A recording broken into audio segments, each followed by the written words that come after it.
like to explore about the challenges and opportunities you have encountered as a woman in this industry. So what are the biggest challenges you have faced as a woman in the automobile industry, particularly in marketing?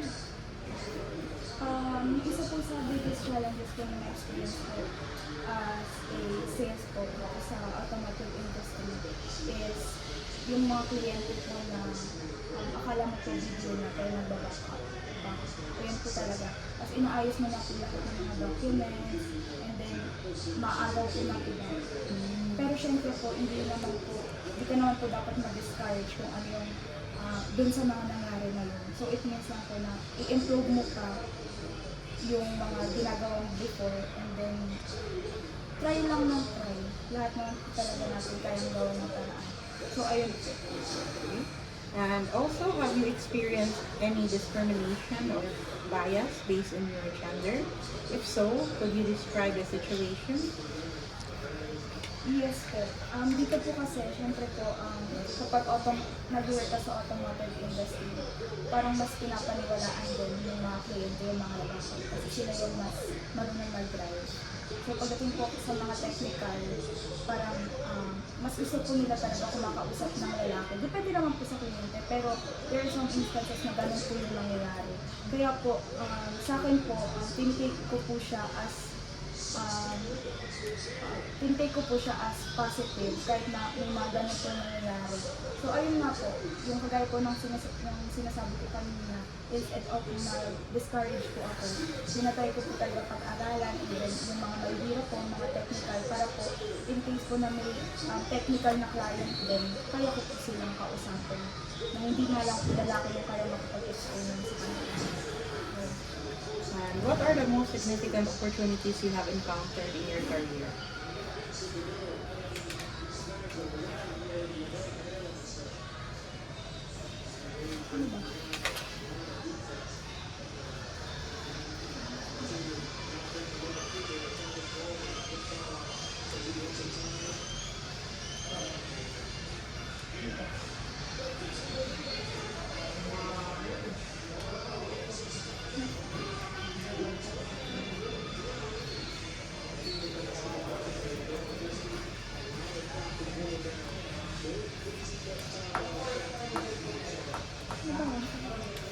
Lang po.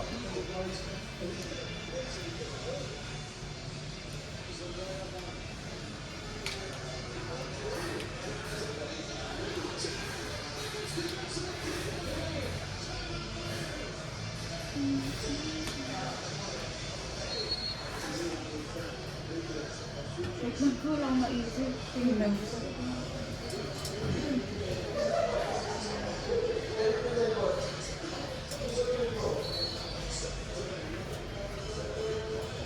Siguro po, in the future, pwede kayong maging manager, ganun. Or ano bang pwede na?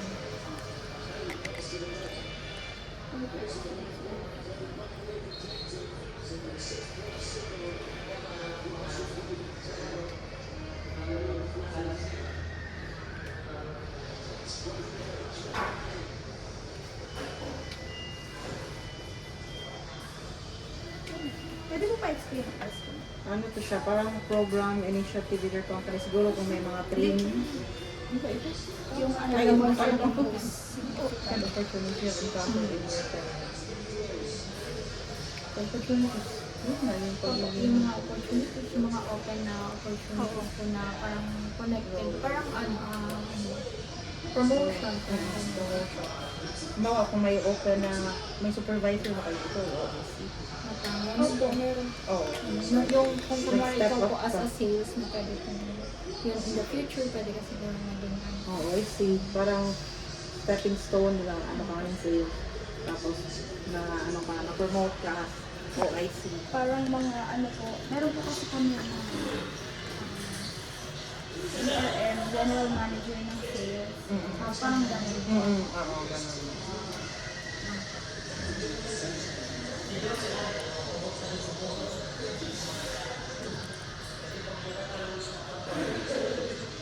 Parang sabihin ko lang ano yung or siguro kung meron ka pong example na nakasama dati na katulad na sales, tas ngayon ano na po siya, ganun. award niyo po na parang kunwari si sir, na kunwari galing po siya sa si manager niyo po ng company. Run. Sige lang. Mamadali po kayo. Hindi ko. Kayo akong first start. Sorry po. Konti na lang. Tapos na. Sorry po. Okay lang.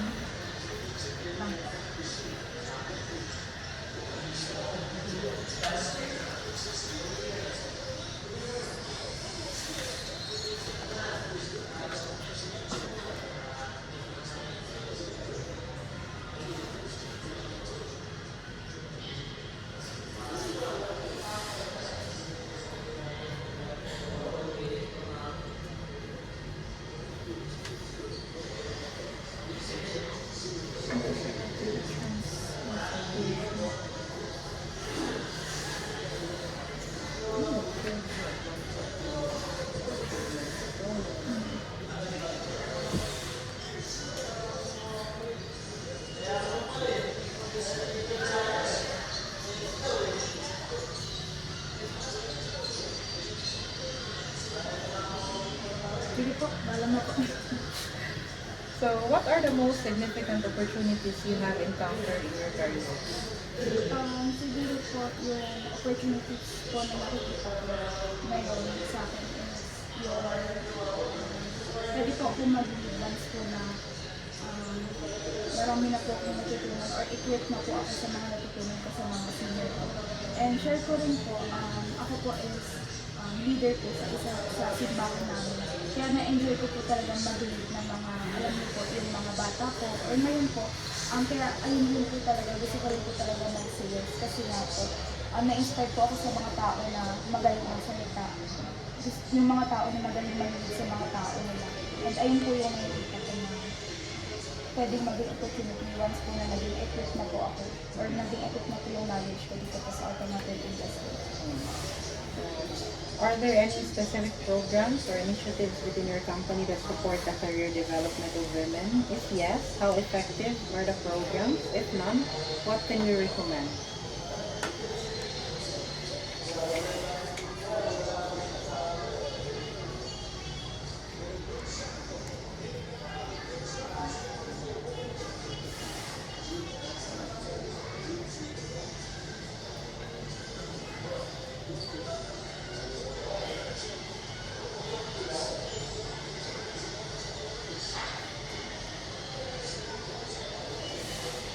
Wait lang po. Sorry po. Okay, no? Kami na tinda po.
Ito po question yung question. Baka kasi mali yung pag-interpret ko.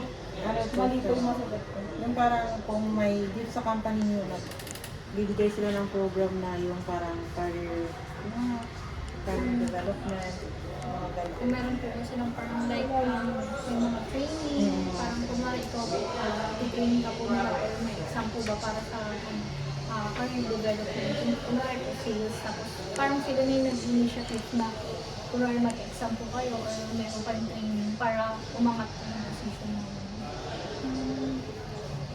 Meron naman po, pero ano po, kalahatan. Kaya di ko po alam kung paano po Meron po kayong kunwari po, Parang seminar, seminar. seminar, parang Monthly mga seminar. Parang ano eh, for personal growth development din, mga gano'n. Okay po. So parang isi-share ko lang po ano yung mga Opo, meron po Trainings. mga Training na kinakandak nito sa company. parang additional sa mga skills development ng mga ganun po.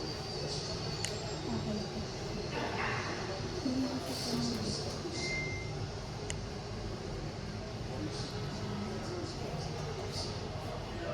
Adi ay na po yung sabihin ko. Training lang. Pa-training mo po. Tapos kung if yes po po, effective yung may monthly training po kayo. Meron naman po. Ganun po. Yung parang after ng training month, tapos after ng training, yung mga may parang extra skills ka na nag-gain, tapos nag-increase ng sales mo. Parang gano'n. Okay, so are there any specific programs or initiatives within your company that support the career development of women? If yes, how effective are the programs? If none, what can you recommend? Dito po sa Cherry Colombo, meron po kami every month na training po regarding po sa mga unit namin. And actually po, this month po, meron po kami 3 unit na ilalabas. So kaya napaka-importante rin po ng training na yun kasi hindi, sa sobrang dami po namin unit na nilabas, hindi naman po namin talaga makakabisado yung mga steps. Kaya si Cherry po, as much as possible, makapag-training po kami twice a month or at least isang beses po sa isang buwan. And ayun din po, meron din po kami mga exam after po ng training. So, how women are treated in progressing to leadership position in your organization? Dito naman po sa company namin, wala naman po yung barriers pagdating po sa leadership. Actually po, last year po, yung GRM po namin, yung manager po namin is babae. Ayun po. Wala naman po ako nakikita kasi nakikita ko naman po yung importansya na binibigay nila sa mga babae dito sa company namin. And actually po ngayon, napapansin niyo po, puro po sila lalaki, yung mga sales namin. Pero tinatry po nila na kumuha pa po ng mga babae para mag-sales po. So, moving on, let's discuss leadership and role